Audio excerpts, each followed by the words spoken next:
Herkese selam dostlar. Bugün sizlerle birlikte stand-up 2 videosu çekmeyle sizlerle karşınızdayım. Dünenler gönderdiğim postda eğer onlar gelse demiştim ki stand-up 2 kez siz atmadınız diyene, ona göre ben de sizin kalbinizi kırmayın diyene çekim dedim. Neyse, videonu da bölmeyeyim, başlayalım.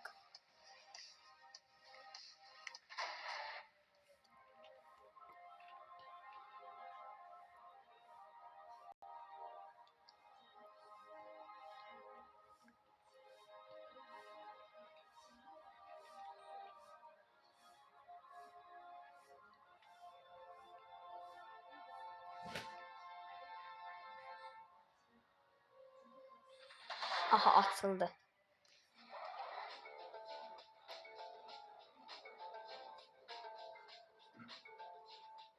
Uşaqlar, bu günləri bir round oynayacağıq. Gələn dəfə 2 round, gələn dəfə 3 round oynayacağım.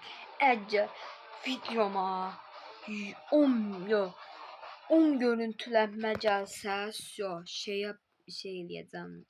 Premiada 10 round oynayacağım. Yəni mən bunu ilk dəfə oynayan Allah'a koymayın. Hesabım silindi yine, biraz heyecanlandım oynayanda da. Ay sağ. Ben bu map'te çok proyam ama bazen de heyecanlanıram. Buraya gel. Allah, arkadan beni öldürdü. Hiç görmedim ki bu arada. Neyse, başladım at.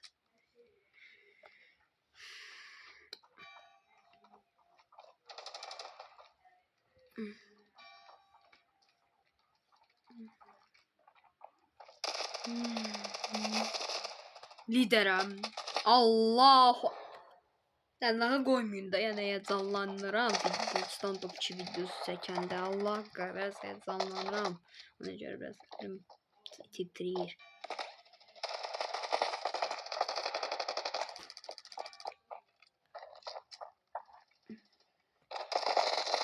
Ayda.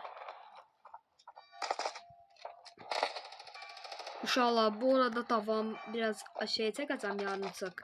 Davamı gələcək amma. Allah haqqı, davamı gələcək.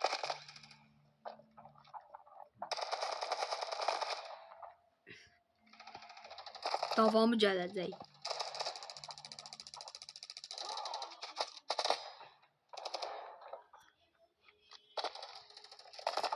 Qamazı deyənə çəkəmirəm. Davamını çəkəcəm də. Neyse. 4 dəqiqə çəkəcəm. Baba beni öldürür. Neyse, silahımı dəyişəcəm mən.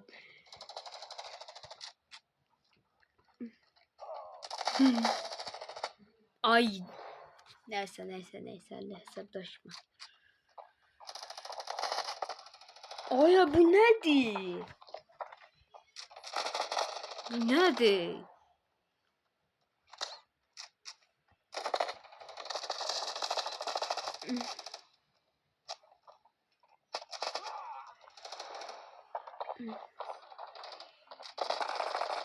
Uşaqlar, videonun davamı gələcək. Burada videonu bitirmək zorunda qaldım. Videonun davamı gələcək. Narahat olmayın. Videonun davamı gəlməlidir.